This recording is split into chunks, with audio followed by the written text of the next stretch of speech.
추운 계절인 봄이 지나가면서 수많은 유럽 관광객들이 한국으로 여행을 온다고 합니다. 2024년 12월까지의 전체 방한 외래 관광객 수는 약 1650만 명으로 전년 동기 대비 48.4% 증가하였으며 독일과 프랑스, 스페인과 이탈리아에서의 방한 관광객 수는 57.1% 증가하였습니다. 이러한 증가는 한국의 문화, 음식, 역사 등에 대한 유럽인들의 관심이 높아졌음을 보여주는데요. 오늘은 유럽의 여행 커뮤니티 사이트에서 일본과 한국 여행을 한 주인공의 사연을 여러분께 들려드리려고 합니다. 도대체 한국과 일본의 여행의 차이는 무엇일까요? 여러분의 좋아요 버튼에 힘을 얻어 비디오를 재생하겠습니다. 바로 지금 오늘의 사연 시작하겠습니다. 안녕하세요. 저는 스페인 마요르카에 사는 클라우디아라고 합니다. 한국에 계신 분들이라면 한 번쯤 궁금해하실 수도 있겠어요.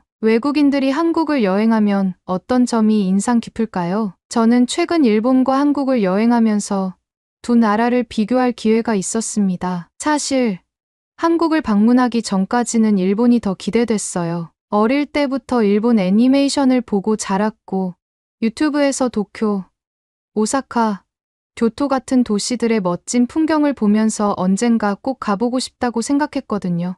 반면 한국은 상대적으로 덜 익숙했어요. BTS와 블랙핑크 덕분에 한국 음악에 관심이 생기긴 했지만 그 외에 한국 문화는 일본만큼 깊이 알지 못했어요. 그래서 여행 일정을 짤 때 일본을 먼저 방문한 후 한국으로 가기로 했어요. 두 나라 모두 아시아에서 가장 인기 있는 여행지였고 비슷한 점도 많아 보였어요. 하지만 여행을 다녀오고 나니 제 생각은 완전히 바뀌었습니다. 도쿄 나리타 공항에 도착했을 때 일본은 처음부터 정돈된 나라라는 인상을 주었어요. 입국 심사는 빠르고 체계적이었고 공항 직원들은 매우 정중했어요. 일본어를 몰라도 충분히 안내를 받을 수 있도록 잘 정리된 표지판과 시스템이 갖춰져 있었죠. 하지만 공항을 나서는 순간부터 뭔가 거리감이 느껴지기 시작했어요. 공항에서 전철을 타고 시내로 가는데 승객들이 모두 조용했어요. 전화 통화도 거의 하지 않고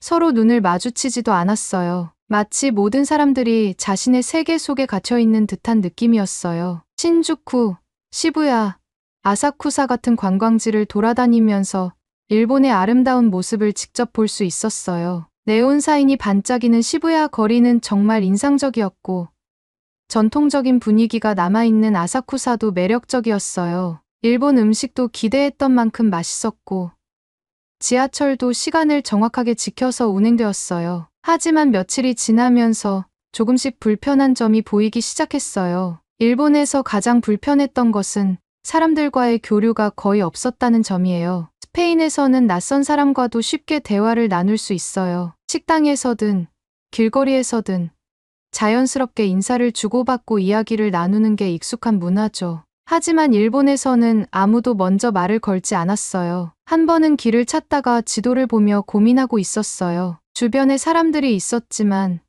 아무도 저를 도와주지 않았어요. 용기를 내어 영어로 길을 물어봤는데 몇몇 사람들은 당황한 듯 미소만 짓고 그냥 지나갔어요. 편의점에서도 간단한 질문을 했더니 점원이 사과만 하고 급히 자리를 떠버렸어요. 그 순간 깨달았어요. 일본은 정말 정중한 나라지만 동시에 개인주의적인 문화가 강한 곳이라는 거요. 그리고 저는 점점 외로워지는 기분이 들었어요. 일본은 깨끗하고 정리정돈이 잘 되어 있고 모든 것이 효율적이에요. 하지만 그 속에서 따뜻한 인간적인 교류를 찾기는 어려웠어요. 그렇게 일본에서의 여행을 마치고 저는 두 번째 목적지인 한국으로 떠났어요. 솔직히 말하면 큰 기대 없이요. 일본과 비슷한 분위기일 거라고 생각했어요. 하지만 공항에 도착한 순간부터 저는 완전히 다른 세상에 온 것 같은 느낌이 들었어요. 김포공항에 내리자마자 분위기가 확 달랐어요. 사람들이 바쁘게 움직이고 있었고 직원들은 분주하게 안내를 하고 있었어요. 그런데 공항의 분위기가 일본과는 다르게 활기차고 에너지가 넘쳤어요. 짐을 찾고 공항을 나서는데 버스 정류장을 찾지 못해서 두리번거리고 있었어요. 그런데 어떤 한국인이 다가와서 말을 걸었어요. 어디 가세요? 도와드릴까요? 너무 놀랐어요. 일본에서는 길을 물어보려고 해도 사람들이 피하려고 했는데 한국에서는 제가 도움을 요청하기도 전에 먼저 말을 걸어주는 거예요. 저는 어리둥절한 채 목적지를 말했고 그분은 친절하게 길을 설명해 줬어요. 그리고 심지어 버스 정류장까지 같이 가줄까요? 라고까지 물어봤어요. 이 순간 저는 직감적으로 느꼈어요. 아, 여긴 다르구나. 버스를 타고 서울 시내로 가는 동안 창밖을 보면서 계속 생각했어요. 한국 사람들은 정말 다정하구나. 아직 본격적인 여행이 시작되지도 않았는데 벌써부터 일본과의 차이가 선명하게 느껴졌어요. 창밖을 바라보며 생각에 잠겼습니다. 일본에서 한국으로 넘어온 지 불과 몇 시간이 채 지나지 않았지만 공항에서부터 분위기가 전혀 다르다는 것을 확실히 느낄 수 있었어요. 일본에서는 모든 것이 정해진 틀 안에서 조심스럽게 돌아가는 분위기였어요. 질서정연하고 조용했지만 동시에 어딘가 차갑고 거리감이 느껴졌습니다. 반면 한국은 훨씬 더 생동감이 넘쳤어요. 사람들은 빠르게 움직였고 공항 직원들도 적극적인 태도를 보였죠. 무엇보다 낯선 외국인에게도 거리낌 없이 말을 거는 모습이 가장 인상적이었습니다. 서울역에서 내려 환승을 하기 위해 버스 정류장을 또 찾고 있던 저는 순간적으로 방향을 잃어 한참을 두리번거리고 있었어요. 가방에서 핸드폰을 꺼내 지도를 확인하려던 찰나 누군가 다가와 말을 걸었습니다. 어디 가세요? 도와드릴까요? 깜짝 놀라 고개를 들었어요. 한 한국인 남성이 밝은 미소를 띠고 서 있었습니다. 일본에서는 제가 먼저 말을 걸어도 사람들은 당황하거나 곤란해하는 기색이 역력했는데 한국에서는 오히려 먼저 다가와 도움을 주겠다고 했어요. 순간 머릿속이 복잡해졌습니다. 이런 일이 우연일까? 아니면 한국에서는 이런 것이 자연스러운 문화일까? 아, 내 명동으로 가야 하는데 버스를 어디서 타야 할지 모르겠어요. 그는 환하게 웃으며 손짓을 했어요. 아, 저쪽이에요. 제가 같이 가드릴까요? 순간 망설여졌습니다. 일본에서는 이런 친절을 거의 받아본 적이 없었기 때문이죠. 하지만 그의 태도는 전혀 부담스럽지 않았고 자연스러웠어요. 조심스럽게 괜찮아요. 알려주셔서 감사합니다. 라고 하자 그는 고개를 끄덕이며 좋은 여행 되세요.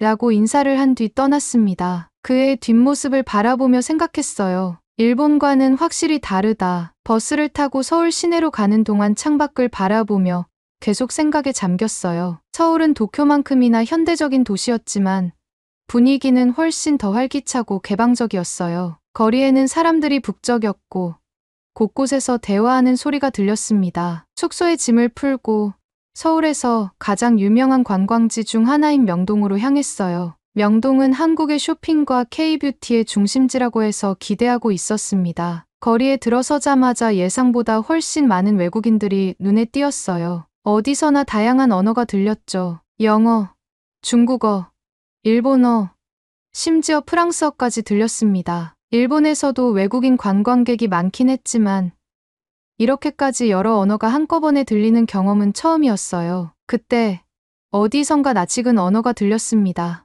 안녕하세요. 도움이 필요하신가요? 순간 걸음을 멈췄어요. 혹시 내가 잘못 들었나? 뒤를 돌아보니 한 한국 여성이 저를 보고 미소를 짓고 있었어요. 너무 놀라서 영어로 물었습니다. 죄송해요. 방금 스페인어 하신 거 맞나요? 그녀는 웃으며 고개를 끄덕였어요. 네. 스페인어 할 줄 알아요. 어디서 오셨어요? 그 순간 말문이 막혔습니다. 한국에서 스페인어를 듣게 될 줄은 상상도 하지 못했거든요. 일본에서는 영어조차 통하지 않는 경우가 많았는데 한국에서는 오히려 제 모국어로 먼저 말을 걸어주는 사람이 있었어요. 너무 신기해서 조심스럽게 답했습니다. 저는 스페인 마요르카에서 왔어요. 그녀는 반갑다는 듯 고개를 끄덕였어요. 와, 마요르카요?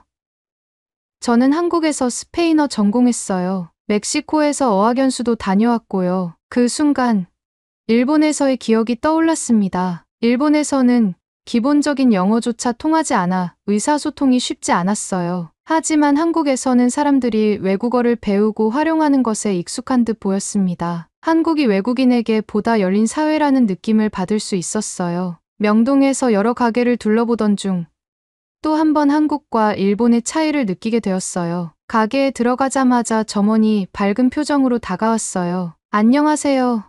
무엇을 도와드릴까요? 자연스럽게 그냥 둘러보는 중이에요. 라고 대답했어요. 그런데 점원이 저를 한번 쓱 훑어보더니 조심스럽게 물었습니다. 혹시 스페인에서 오셨나요? 깜짝 놀라. 네. 어떻게 아셨어요?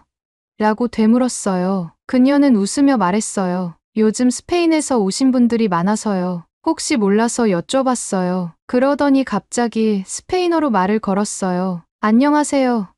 어디서 오셨어요? 순간 너무 놀라면서도 반가운 마음에 바로 대답했어요. 저는 스페인 마요르카에서 왔어요. 그녀는 자연스럽게 스페인어로 대화를 이어갔어요. 이야기를 나누다 보니 한국에서는 외국인을 위한 서비스를 제공하기 위해 일부러 외국어를 배우는 점원들이 많다고 했어요. 그 순간 일본과의 차이를 다시 한번 실감했어요. 일본에서는 사람들이 정중했지만 일정한 거리를 유지하려는 느낌이 강했어요. 반면 한국에서는 사람들이 먼저 다가와 말을 걸고 적극적으로 도와주려 했어요. 이건 단순한 서비스 정신이 아니었어요. 한국이 외국인을 받아들이는 방식 자체가 일본과는 완전히 달랐어요. 서울에서의 며칠 동안 저는 일본과는 전혀 다른 경험을 하고 있었습니다. 사람들이 먼저 다가와 도움을 주었고 예상치 못하게 스페인어를 사용하는 사람들도 만날 수 있었습니다. 하지만 한국에서의 경험은 여기서 끝나지 않았어요. 저는 한국에서 여행을 하며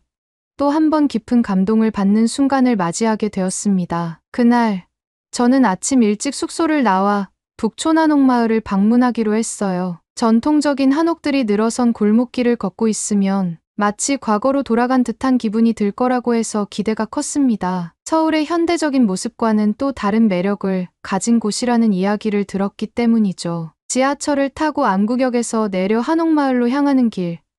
저는 잠시 카페에 들러 커피 한 잔을 사기로 했어요. 작은 골목길에 자리한 한 카페에 들어가 메뉴를 고르고 있던 중이었습니다. 그런데 주문을 하려는 순간 문제에 부딪혔어요. 카페에서는 무인 주문 시스템을 사용하고 있었는데 터치스크린에 영어 메뉴가 보이지 않았습니다. 일본에서는 키오스크가 있어도 외국어 지원이 부족한 곳이 많았기에 한국에서는 좀 더 원활하게 이용할 수 있을 거라고 기대했지만 이곳에서는 영어가 표시되지 않았어요. 난감한 상황이었죠.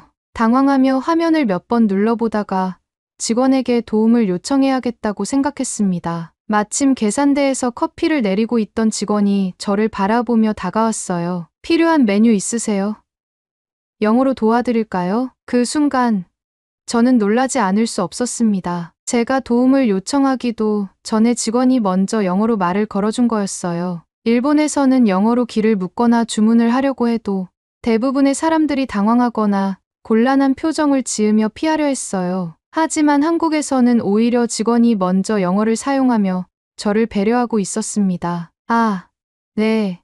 감사합니다. 라떼를 하나 주문하고 싶어요. 직원은 자연스럽게 키오스크 화면을 조작하며 주문을 도와주었고 저는 무사히 커피를 받을 수 있었습니다. 작은 일이었지만 외국인을 배려하는 한국의 문화가 다시 한번 느껴졌어요. 커피를 들고 북촌 한옥마을로 향하는 길.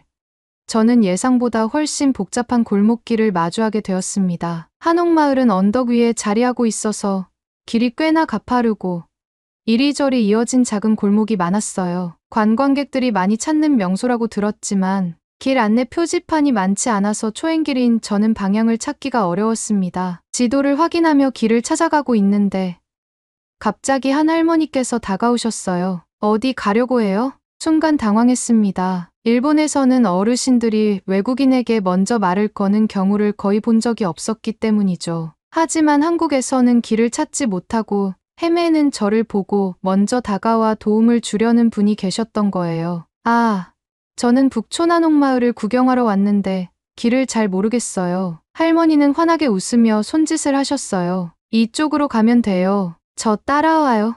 그렇게 저는 자연스럽게 할머니와 함께 길을 걷게 되었습니다. 할머니께서는 천천히 걸으며 한옥마을에 대한 이야기도 들려주셨어요. 한국의 전통 가옥인 한옥이 어떻게 지어졌는지, 이곳이 왜 관광객들에게 인기 있는지 설명해 주셨죠. 한국 사람들은 예전부터 마당이 있는 집에서 살았어요. 그런데 요즘은 아파트에서 사는 사람들이 많아서 이런 한옥이 점점 줄어들고 있죠. 할머니의 설명을 들으며 걷다 보니 어느새 목적지에 도착해 있었습니다. 저는 감사한 마음에 정중하게 인사를 드렸어요. 정말 감사합니다.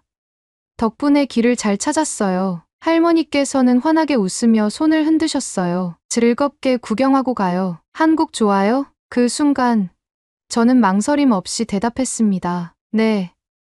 한국이 정말 좋아요. 여행을 하면서 저는 일본과 한국의 차이를 점점 더 실감하게 되었습니다. 일본에서는 거리의 깨끗함과 정돈된 분위기에 감탄했지만 어디서든 사람들과의 거리감이 느껴졌어요. 영어로 길을 물어보는 것조차 조심스러웠고 많은 사람들이 의사소통을 피하려는 듯한 느낌을 받았습니다. 하지만 한국에서는 달랐어요. 공항에서부터 사람들이 먼저 다가와 도움을 주었고 가게 직원이 외국어를 능숙하게 사용하며 배려해 주었으며 길을 잃었을 때도 따뜻한 마음으로 길을 안내해 주는 사람이 있었습니다. 이 모든 순간들이 모여 저는 한국이라는 나라를 더욱 깊이 이해할 수 있었습니다. 북촌 한옥마을을 돌아본 후 저는 한옥 카페에 들어가 따뜻한 전통차를 마시며 잠시 쉬었습니다. 창밖으로 보이는 서울의 풍경을 바라보며 생각했습니다. 나는 왜 한국보다 일본을 더 기대했던 걸까? 이제 와서 생각해보면 저는 한국에 대해 너무 몰랐던 것 같았습니다. 한국이 이렇게 외국인을 따뜻하게 맞이하는 나라라는 것을 직접 경험하고 나서야 깨달을 수 있었어요. 한국에서의 여행은 단순한 관광이 아니었습니다. 저는 이곳에서 예상치 못한 감동을 받고 있었습니다. 한국에서의 마지막 날, 저는 숙소 근처의 작은 공원 벤치에 앉아 있었습니다. 따뜻한 햇살이 내리쬐고 있었고 바람이 살짝 불어오면서 기분 좋은 공기가 느껴졌어요. 출국을 앞두고 여행의 순간들을 하나씩 떠올려 보았습니다. 한국은 저에게 너무나도 많은 놀라움을 안겨준 나라였습니다. 처음에는 단순한 호기심으로 방문했던 곳이었지만 여행을 하면서 저는 예상하지 못했던 따뜻한 경험을 하게 되었어요. 그동안 일본이 더 기대됐던 건 사실이었습니다. 어릴 때부터 일본 애니메이션과 문화를 접하면서 자연스럽게 일본을 동경하게 되었고 여행을 계획할 때도 일본을 가장 먼저 떠올렸습니다. 하지만 여행이 끝난 지금 제게 더 깊은 인상을 남긴 곳은 한국이었습니다. 두 나라 모두 발전된 도시와 멋진 풍경을 가지고 있었어요. 대중교통도 편리했고 음식도 맛있었죠. 하지만 여행을 하면서 가장 큰 차이를 느꼈던 부분은 사람들과의 거리감이었습니다. 일본에서는 낯선 사람에게 말을 걸기가 쉽지 않았습니다. 제가 길을 헤매고 있어도 질문을 하려고 해도 대부분의 사람들은 조용히 지나가거나 피하는 경우가 많았어요. 반면 한국에서는 제가 도움을 요청하기도 전에 사람들이 먼저 다가와 말을 걸었습니다. 공항에서부터 길을 안내해 준 사람, 버스를 기다리던 저에게 먼저 도움을 주겠다고 한 사람, 북촌 한옥마을에서 길을 잃었을 때 먼저 다가와 길을 안내해 준 할머니까지 한국에서는 낯선 사람에게도 따뜻한 관심을 보이는 분위기가 자연스러웠어요. 일본이 정중한 태도를 중요시한다면 한국은 정이 넘치는 문화라는 생각이 들었습니다. 일본에서는 영어를 사용하려고 하면 사람들이 부담스러워하는 경우가 많았습니다. 특히 편의점이나 식당에서는 직원들이 영어를 이해하지 못해 난감했던 적도 있었어요. 하지만 한국에서는 많은 사람들이 외국어를 능숙하게 사용했고 심지어 스페인어를 할 줄 아는 사람도 만날 수 있었습니다. 명동의 가게 점원이 스페인어로 인사했던 일, 카페 직원이 먼저 영어로 도와주겠다고 했던 순간, 관광지에서 만난 한국인이 스페인어를 배운 이유를 이야기했던 경험, 이 모든 것들이 저에게 한국이 외국인 친화적인 나라라는 확신을 심어주었습니다. 일본에서는 사람들이 감정을 크게 드러내지 않는 경향이 있었습니다. 예의 바르고 친절하지만 그 이상의 교류는 쉽게 이루어지지 않았어요. 하지만 한국에서는 사람들과 보다 쉽게 감정을 공유할 수 있었습니다. 한국 좋아요? 라고 물으며 웃던 할머니, 즐거운 여행 되세요. 라고 인사하며 떠난 공항 직원, 혹시 도움이 필요하세요? 라며 먼저 다가온 거리의 사람들, 이런 작은 순간들이 쌓이면서 한국이라는 나라가 점점 더 따뜻하게 느껴졌어요. 한국에서 보낸 시간은 단순한 여행이 아니었습니다. 저는 이곳에서 사람과 사람이 가까워지는 법을 배웠어요. 한국에서는 낯선 사람과도 자연스럽게 대화가 이어졌고 그 과정에서 저는 더 이상 외롭지 않았습니다. 여행을 하면서 단순히 관광지를 돌아보는 것이 아니라 사람들과 교류하며 진짜 한국을 경험할 수 있었습니다. 저는 한국에서의 경험을 절대 잊지 못할 것 같아요. 이곳에서 만난 따뜻한 사람들, 거리의 활기찬 분위기, 그리고 예상치 못한 감동적인 순간들까지. 한국은 단순한 여행지가 아니라 제가 다시 돌아오고 싶은 곳이 되었습니다. 저는 이 글을 통해 많은 한국인들에게 제 경험을 공유하고 싶었습니다. 한국에서의 시간은 제게 정말 특별한 의미로 남았어요. 일본과 한국 중 어디를 더 추천하냐고 묻는다면 저는 주저없이 한국을 선택할 거예요. 마요르카에서 글을 쓰면서 다시 한번 한국에서의 추억을 떠올려 봅니다. 언젠가 다시 한국을 찾게 된다면 이번에는 여행자가 아닌 한국을 더 깊이 이해하는 사람으로서 돌아오고 싶습니다. 고마워요, 한국. 다음에 다시 만나요. 오늘의 사연은 여기까지입니다. 앞으로도 수많은 관광객이 한국에서 즐거운 추억을 쌓는 일이 많아졌으면 합니다. 한국과 일본의 차이에 대한 여러분의 생각을 댓글로 남겨주세요. 오늘의 비디오가 공감이 되신다면 구독, 좋아요 한 번씩 부탁드리겠습니다. 그리고 여러분의 댓글은 제게 큰 힘이 됩니다. 다음엔 더 흥미로운 사연으로 여러분을 찾아뵙겠습니다. 시청해 주셔서 감사합니다. 파리의 한 대학교 한국인 여학생이 같이 공부하는 친구들과의 토론장에서 아무 말도 하지 못하고 쭈뼛대고 있습니다. 자신있게 손을 들고 발언하는 한국인 여학생. 하지만 다른 학생들은 이를 철저하게 무시해버리는데요. 도대체 그녀들에게 무슨 일이 있었던 것일까요? 바로 지금 사연을 들어보겠습니다. 오늘의 사연 시작합니다. 안녕하세요.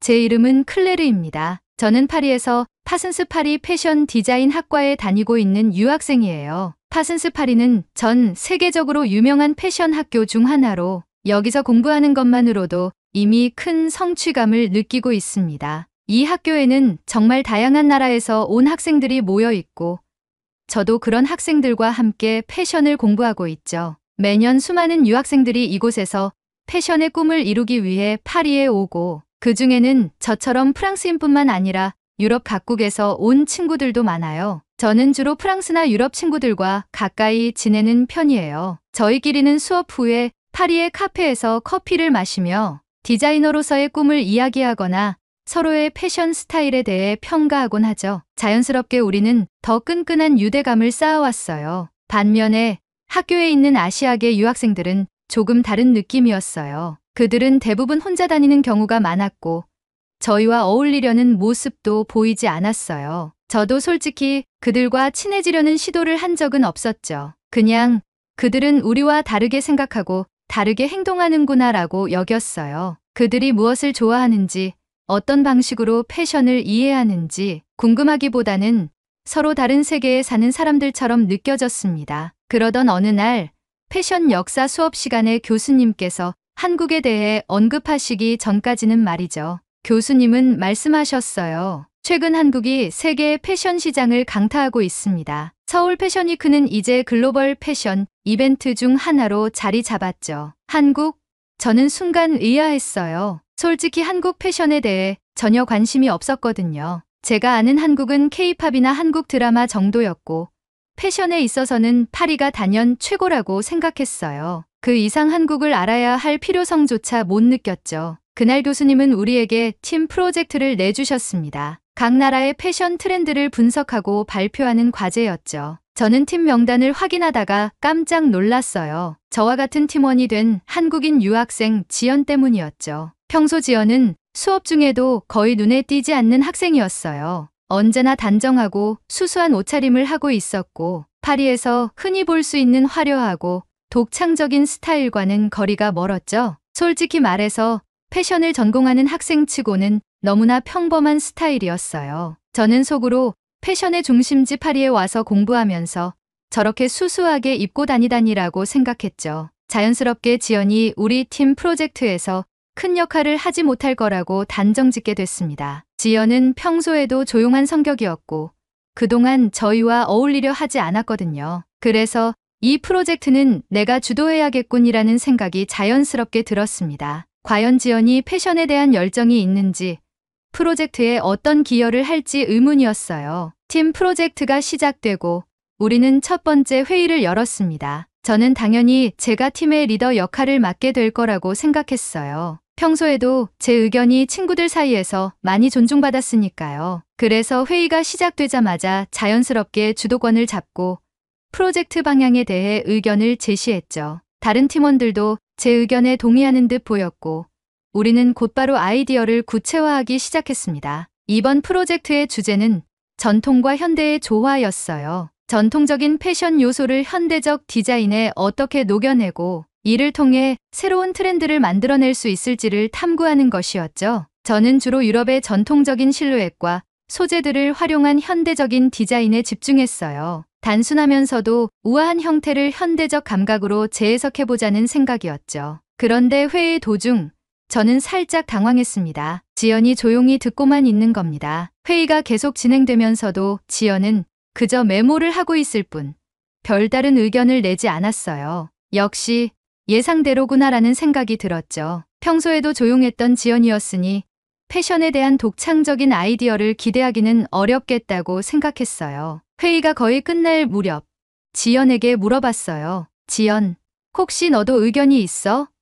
너의 생각을 듣고 싶어. 사실 정말 듣고 싶었던 건 아니었지만 예의상 묻지 않을 수 없었죠. 지연은 잠시 망설이더니 조심스레 입을 열었어요. 저는 한국의 전통 의상인 한복에서 영감을 얻어 현대적인 디자인을 구상해보면 어떨까 생각해요. 한복의 곡선과 직선이 잘 조화를 이루는 점을 현대적 실루엣에 결합하면 새로운 트렌드로 발전시킬 수 있을 것 같아요. 저는 속으로 한복이 어떻게 현대적인 디자인과 어울릴 수 있을까라고 회의적으로 생각했습니다. 지연의 스타일과 평소 태도를 봤을 때 그녀의 아이디어가 특별히 매력적일 거라고는 생각하지 않았거든요. 그래서 지연의 제안을 진지하게 받아들이지 않고 회의를 제 주도대로 이끌어갔습니다. 팀원들도 별다른 반응 없이 결국 제 의견을 중심으로 프로젝트가 진행되었죠. 발표 준비 과정에서도 지연의 아이디어는 별로 반영되지 않았고, 우리는 전통적인 유럽의 요소를 현대적으로 재해석하는 방식으로 프로젝트를 완성했습니다. 발표 당일 저는 자신 있게 준비한 내용을 발표했어요. 우리는 우리의 아이디어와 디자인 컨셉에 대해 자세히 설명했고 전반적으로 무난하게 발표를 마쳤다고 생각했습니다. 그런데 발표가 끝난 후 교수님이 질문을 하셨죠. 이 프로젝트에서 전통적인 요소를 현대적으로 재해석하는 부분은 흥미롭습니다. 하지만 구체적으로 어떻게 전통과 현대를 조화롭게 결합할 계획이었는지 더 듣고 싶네요. 이 부분에 대해 지연이 설명해 줄 수 있을까요? 그 순간 저는 살짝 당황했습니다. 지연의 의견을 충분히 반영하지 않았고 발표에서도 그녀가 주도적으로 말할 기회가 없었기 때문에 그녀가 어떻게 대답할지 걱정이 되었죠. 교수님이 던진 질문은 프로젝트의 핵심적인 부분이었기 때문에 대답을 잘못하면 팀 전체의 평가가 나빠질 수도 있었습니다. 하지만 지연은 당황하지 않고 차분하게 말을 시작했습니다. 저희는 전통적인 패션 요소와 현대적인 디자인을 결합하려고 했습니다. 특히 전통적인 의상의 특징적인 곡선과 직선의 조화를 현대적 실루엣에 반영하는 방식으로 접근했어요. 예를 들어 한복에서 볼 수 있는 부드러운 곡선은 우아함을 상징하며 이를 현대적이고 직선적인 테일러링과 결합함으로써 구조적이면서도 세련된 디자인을 만들려고 했습니다. 그래서 이번 프로젝트에서는 전통적인 형태를 유지하면서도 현대적인 감각을 더해 새로운 트렌드를 창출하려고 했습니다. 지연의 설명은 우리가 발표한 내용과 정확하게 일치했고 심화된 내용까지 잘 짚어냈습니다. 지연은 자신의 아이디어를 활용해 교수님의 질문에 완벽하게 답변함으로써 우리가 팀 전체적으로 프로젝트를 잘 준비한 것처럼 보이게 만들었어요. 교수님은 고개를 끄덕이며 지연의 대답에 매우 만족한 표정을 지으셨습니다. 그 순간 저는 마음이 무거워졌습니다. 지연의 아이디어를 무시하고 제대로 반영하지 않은 채 발표를 주도했던 제가 부끄러웠죠. 그리고 지연이 그저 조용한 학생일 뿐이라고 섣불리 판단했던 저의 오만함도 깨달았습니다. 지연이 없었다면 교수님의 질문에 제대로 답하지 못했을 것이고 우리 팀의 평가도 낮아졌을 거라는 생각이 들었어요. 그녀의 대답 덕분에 우리 팀은 완벽한 팀워크를 보여준 것처럼 보였고 프로젝트는 성공적으로 마무리되었습니다. 발표가 끝나고 교수님은 우리 팀에 대한 평가를 마무리하며 말씀하셨습니다. 이번 프로젝트는 전통과 현대의 조화를 굉장히 잘 풀어냈습니다. 특히 심화적인 부분에 대한 설명이 인상 깊었어요. 팀원들이 모두 깊이 고민하고 열심히 참여한 게 느껴졌습니다. 교수님의 칭찬을 듣는 동안 저는 계속해서 머릿속이 복잡해졌어요. 우리는 지연의 아이디어를 충분히 반영하지 않았지만 그녀의 대답 덕분에 팀 전체가 좋은 평가를 받게 된 거였죠. 수업이 끝나고 나서도 그 생각을 떨칠 수가 없었어요. 지연의 차분하고 성실한 답변은 우리가 부족했던 부분을 채워주었고 팀 전체가 더 높은 평가를 받게 만들었습니다. 하지만 저와 다른 팀원들은 지연의 의견을 처음부터 배제하려 했고 그녀의 아이디어를 존중하지 않았죠. 우리가 틀렸었구나라는 자책감이 밀려왔어요. 그날 저녁 우연히 학교 식당에서 지연을 보게 되었어요. 지연은 혼자서 조용히 식사를 하고 있었죠. 저는 잠시 망설이다가 용기를 내어 다가갔습니다. 지연, 같이 밥 먹어도 될까? 라고 물었어요. 지연은 잠시 놀란 듯 했지만 이내 미소를 지으며 자리를 내줬습니다. 저는 앉자마자 바로 사과했습니다. 오늘 발표 때 정말 고마웠어. 내가 아니었다면 우리 팀이 그 질문에 제대로 대답하지 못했을 거야. 솔직히 너의 아이디어를 무시했던 것 같아서 미안해. 지연은 미소를 지으며 조용히 대답했습니다. 괜찮아, 클레르. 팀워크라는 게 그런 거잖아. 내가 조금이나마 도움이 됐다면 그걸로 된 거야. 하지만 저는 여전히 마음이 무거웠어요. 지연은 우리가 그녀를 배제하고 무시했음에도 불구하고 자신이 해야 할 역할을 묵묵히 해냈고 그 덕분에 우리가 좋은 결과를 얻을 수 있었어요. 그녀는 전혀 감정적으로 대응하지 않고 그저 팀의 성공을 위해 최선을 다한 거였죠. 저는 그 순간 지연에 대한 제 편견과 오만함을 깨달았어요. 저는 물었습니다. 지연, 솔직히 내가 패션을 보는 관점이 나와는 많이 다르다는 걸 느꼈어. 그런데도 어떻게 그렇게 흔들리지 않고 내 생각을 말할 수 있었던 거야? 지연은 잠시 생각하다가 대답했습니다. 처음엔 나도 걱정됐어. 내가 다르게 생각한다는 걸 팀이 받아들이지 않을 것 같기도 했고 너희의 의견이 훨씬 더 강하게 느껴졌으니까. 하지만 나는 패션이란 것이 단순히 개성을 표현하는 것뿐만 아니라 전통과 역사, 그리고 그 속에서 살아가는 사람들의 이야기를 담아낼 수 있는 힘이 있다고 생각해. 그래서 내 생각을 공유한 거야. 받아들여지지 않더라도 그것도 팀의 결정이고 나는 그걸 존중해. 그 말을 듣고 저는 더 이상 할 말이 없었습니다. 지연의 생각은 단순히 자신의 아이디어를 밀어붙이는 것이 아니라 협업 속에서 자신의 역할을 묵묵히 해내는 것이었죠. 저는 그런 그녀를 과소평가했었고 그 점이 부끄러웠습니다. 저는 말했습니다. 내 말이 맞아. 나도 이제야 알겠어. 전통과 현대를 조화시키는 게 정말 쉬운 일이 아니었는데 너의 관점 덕분에 우리가 좋은 결과를 얻게 된 것 같아. 앞으로는 내 의견을 더 존중할게. 그리고 너랑 더 친해지고 싶어. 지연은 그 말을 듣고 미소를 지으며 고개를 끄덕였습니다. 나도 그러고 싶어. 클레르. 사실 나도 너랑 더 이야기해보고 싶었거든. 패션에 대한 너의 생각이 궁금해. 그날 이후로 저는 지연과 더 자주 이야기를 나누기 시작했습니다. 단순히 프로젝트 동료로만 봤던 지연은 이제 패션에 대한 독특한 관점을 가진 배울 점이 많은 친구로 느껴졌죠. 저는 그제서야 한국에 대해 그리고 지연의 문화적 배경에 대해 더 궁금해졌습니다. 지연, 한국에 대해서는 사실 K-팝이나 드라마 정도밖에 몰라. 그런데 내가 말한 한복의 곡선과 직선 이야기를 들으니 한국의 패션에 대해 더 알고 싶어졌어. 언젠가 너랑 한국에 가볼 수 있을까? 지연은 환하게 웃으며 대답했습니다. 언제든지 방학 때 한국에 가게 되면 나랑 같이 갈래?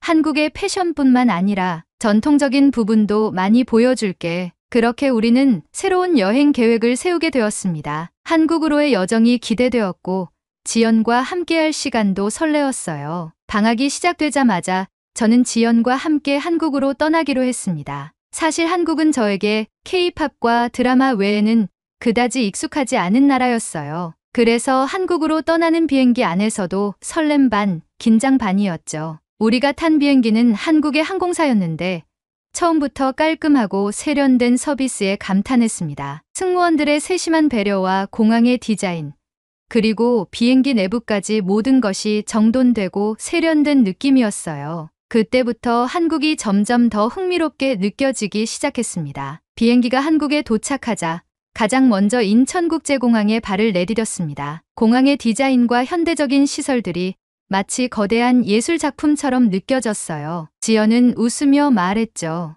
여기 인천공항이 한국의 관문이야. 사람들에게 첫인상을 주는 곳이니까 아주 신경 써서 디자인했지. 그 말을 듣고 저는 공감할 수밖에 없었습니다. 모든 것이 깔끔하고 효율적이었으니까요. 지연은 저를 자신의 집으로 초대했습니다. 숙소 걱정을 하지 말라며 그녀의 집에서 함께 지내자고 했죠. 지연의 부모님도 저를 따뜻하게 맞아주셨고 그날 저녁에는 김치찌개라는 한국 전통 음식을 대접해 주셨어요. 평소 매운 음식을 좋아하는 저였지만 한국의 김치찌개는 처음 먹어보는 맛이었어요. 특히 돼지고기가 들어간 김치찌개는 깊고 풍부한 맛을 가지고 있었죠. 매콤한 국물과 부드러운 돼지고기의 조화는 정말 놀라웠습니다. 그날 저는 한국 음식의 매력에 완전히 빠져들었어요. 다음 날 아침, 지연은 저에게 동대문 디자인 플라자에 가자고 제안했어요. 전날 한국 패션에 대한 이야기를 들은 뒤로 저는 점점 더 궁금해졌기 때문에 흔쾌히 승낙했죠. 지연도 미소를 지으며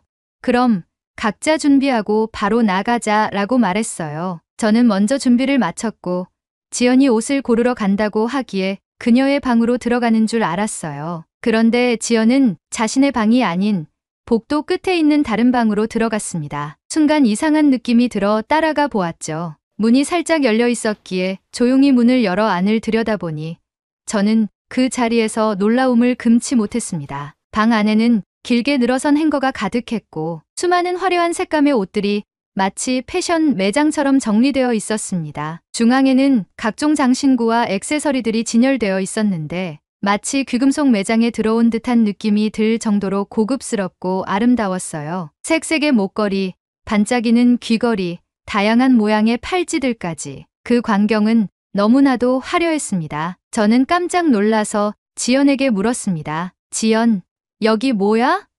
이게 전부 내 거야? 지연은 빙그레 웃으며 말했어요. 응, 이건 내 드레스룸이야. 패션에 관심이 많다 보니 옷도 점점 많아지고 액세서리도 다양하게 모으게 됐지. 저는 그 말을 듣고 더 놀랐습니다. 그런데 왜 파리에서는 그렇게 수수하게 입고 다닌 거야? 나는 솔직히 내가 옷에 그다지 신경을 안 쓰는 줄 알았어. 꾸밀 줄 모르는 줄 알았다고. 지연은 고개를 살짝 흔들며 웃었습니다. 파리에서는 공부를 하러 간 거지. 내 옷을 자랑하러 간 게 아니잖아. 나는 학업에 열중하기 위해 주로 편한 옷만 챙겨갔어. 그렇게 해야 집중도 잘 되고 다른 일에 신경을 덜 쓰게 되거든. 그 순간 저는 지연을 다시 보게 되었습니다. 그녀는 단순히 패션을 공부하는 학생이 아니라 정말 패션에 진심인 친구였던 거예요. 옷이나 외모로 보여지는 것에 신경 쓰기보다는 그저 본인이 좋아하는 일에 집중하는 모습이 정말 대단하다고 느꼈죠. 그리고 우리는 각자 옷을 고르고 머리부터 발끝까지 치장을 마쳤습니다. 드레스룸에서 나오는 지연이를 봤을 때 지연은 제가 상상했던 모습과는 완전히 달랐습니다. 그녀는 화려한 드레스와 액세서리로 꾸며져 있었고 그 모습이 너무 아름다웠어요. 지연의 옷과 메이크업은 완벽하게 어울렸고 그날의 그녀는 마치 패션쇼의 주인공처럼 빛났습니다. 저는 그 모습을 보고 감탄을 금치 못했어요. 지연, 정말 아름다워. 너에게 이런 면이 있을 줄은 상상도 못했어. 정말 멋져. 지연은 미소를 지으며 고마워. 클레르, 너도 정말 멋져 보여. 이제 나가자. 동대문에서 멋진 하루를 보내자라고 말하며 저를 이끌었습니다. 우리는 동대문 디자인 플라자로 향했고 그곳은 그야말로 패션의 천국이었어요. 동대문 디자인 플라자를 둘러싼 수많은 종합 쇼핑몰과 수많은 상점들을 구경하며 한국이 패션의 진심이라는 것을 느끼게 되었죠. 지연은 저에게 서울 패션위크에 대해 이야기해주며 여기가 한국 패션 산업의 중심지라고 설명했습니다. 여기서 서울 패션위크가 열리는데 한국 디자이너들이 세계적으로 주목받고 있어. 전통과 현대를 결합한 디자인들이 많아서 세계적으로 인기가 많아지고 있지. 패션위크 주에는 세계의 유명 디자이너들과 모델, 인플루언서, 그리고 패션을 사랑하는 사람들이 여기 모여 마치 끝없이 이어지는 패션 런웨이처럼 느껴질 정도야. 아마 서울 패션위크가 9월에 하니 그때도 같이 한국으로 구경 오는 건 어때? 지연의 설명을 듣고 저는 깜짝 놀랐습니다. 한국 패션이 이렇게 세계적으로 주목받고 있다는 사실을 몰랐던 거죠. 저는 당연히 다시 와야겠다는 생각을 하며 지연에게 그러자고 말했어요. 그 순간 제 옆에 비율이 좋은 여성이 화려한 옷을 입고 걸어가는 모습을 봤어요. 저는 눈이 휘둥그레지며 그녀를 쳐다보았고 그녀가 입고 있는 코트와 이너의 원단과 컬러를 체크하기 시작했죠. 그리고 지연에게 물었어요. 저 사람 한국의 모델 아냐?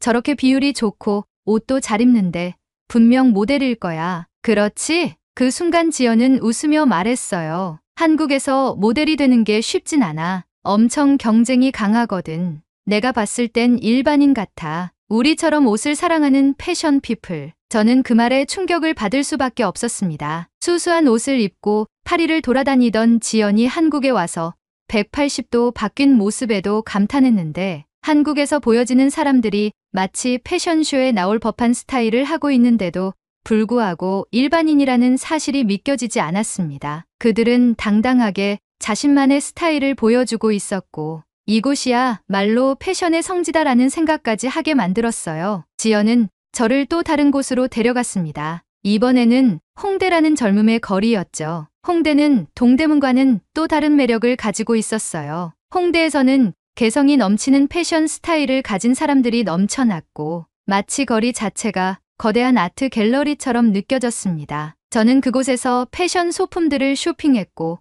한국 패션의 독창성에 계속해서 감탄했죠. 파리에서 본 적 없는 디자인과 감각이 홍대에 넘쳐났습니다. 그 후 지연은 저를 셀프 스튜디오에 데려갔습니다. 셀프 스튜디오는 마치 개인이 화보 촬영을 할 수 있는 스튜디오처럼 꾸며져 있었습니다. 여기선 내가 직접 사진을 찍을 수 있어. 마치 내가 모델이 된 것처럼 말이야. 지연의 설명을 듣고 우리는 그곳에서 사진을 찍으며 모델처럼 포즈를 취해봤어요. 그 순간 나는 마치 패션 잡지 속에 들어간 것처럼 느껴졌고 한국의 젊은이들이 즐기는 트렌드에 푹 빠져들었죠. 그리고 다음 날 우리는 신사동 가로수길로 향했습니다. 그곳은 마치 유럽의 어느 거리처럼 세련되고 감각적인 장소였어요. 패션 감각이 뛰어난 사람들이 거리를 활보하고 가로수들이 거리를 더욱 예쁘게 꾸며주고 있었죠. 카페에 앉아 창밖을 보며 지나가는 사람들을 구경하는 것만으로도 즐거웠습니다.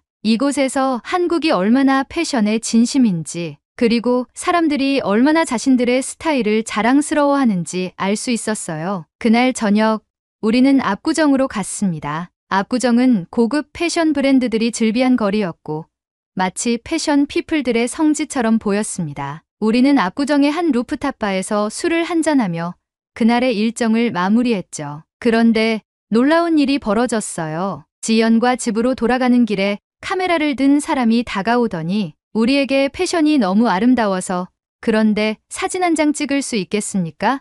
라고 묻는 거예요. 저는 깜짝 놀라 당황하고 있었는데 더 황당한 건 지연은 늘상 있는 일인 것 마냥 흔쾌히 허락을 해주는 거예요. 저는 혹시나 나쁜 사람이 아닐까 하는 의심이 들었지만 지연은 저를 안심시켰어요. 한국의 수많은 패션 매거진과 SNS 매거진에서 스트릿 패션에 대해 자주 언급하는 포토와 글을 올린다고 하며 같이 찍자고 했죠. 저는 얼떨결에 지연과 포즈를 취하고 사진을 찍었어요. 사진작가는 고맙다고 말하며 명함을 건네주었고 거기엔 SNS 계정이 적혀 있었죠. 지연은 제게 말했어요. 이제 곧 우리 사진이 이 계정에 올라올 거야. 저는 SNS를 구경하기 시작했고 깜짝 놀랄 수밖에 없었어요. 저보다 많은 팔로워 수를 가지고 있는 유명 SNS 매거진이었고 게시물에는 수많은 패션 피플들의 사진이 가득했죠. 저는 이 모든 상황이 너무 신기했어요. 지연은 웃으며 얼른 집에 가자고 했고 저는 웃으며 지연과 함께 하루를 마무리했죠. 그 이외에도 한국에서의 며칠은 저에게 너무나도 새로운 경험이었고 그동안 제가 몰랐던 한국의 패션과 문화를 알게 되면서 한국이 더 매력적으로 느껴졌습니다. 저는 지연에게 말했어요. 한국 패션이 정말 대단하다는 걸 깨달았어. 파리에서 본 적 없는 독창성과 전통이 공존하는 느낌이야. 내가 아니었다면 이런 것들을 몰랐을 거야. 정말 고마워. 지연은 미소 지으며 대답했죠. 나도 너와 함께해서 정말 좋았어. 패션은 문화와 역사, 그리고 사람들의 이야기를 담고 있는 거니까 앞으로 더 많은 걸 함께 배울 수 있을 거야. 그 순간 저는 새로운 꿈을 꾸기 시작했어요. 한국 패션을 더 깊이 배우고 파리와 한국을 오가며 동서양을 아우르는 디자이너가 되는 꿈을 꾸기 시작한 것이죠. 한국과 파리의 문화를 결합한 독창적인 패션을 만들고 싶다는 열망이 제 마음속에 강하게 뿌리잡기 시작했습니다. 한국에서 보낸 시간이 제게 너무나도 소중하게 느껴졌죠. 한국 패션의 미래가 더 기대되기 시작했어요. 그리고 저는 현재 2025 서울 패션위크를 즐기기 위해 다시 지연과 한국을 찾았습니다. 한국의 패션을 더 깊이 있게 즐기고 공부하여 두 나라의 아름다움을 어우러지게 섞어서 저만의 브랜드를 만들고 싶어요. 제 인생의 목표를 잡게 해준 지연과 한국의 패션 피플에게 진심으로 감사드려요. 제 브랜드로 서울 패션위크에 오는 날을 기대하며 제 이야기를 여기서 마무리하겠습니다. 감사합니다. 오늘의 이야기 어떠셨나요? 한국의 패션이 파리에서 긍정적인 시선을 보인다는 사실이 너무 놀라운데요. 이미 한국의 유명인들이 파리의 패션 브랜드의 뮤즈가 되어 활동 중이고 한국인의 패션 감각에 찬사를 보내고 있습니다. 앞으로도 양국 간의 화합으로 한국의 패션 사업이 더 번창하길 기대합니다. 오늘의 이야기가 마음에 드신다면 구독, 좋아요 한 번씩 부탁드리겠습니다. 다음에 더 좋은 사연으로 찾아뵙겠습니다. 시청해주셔서 감사합니다.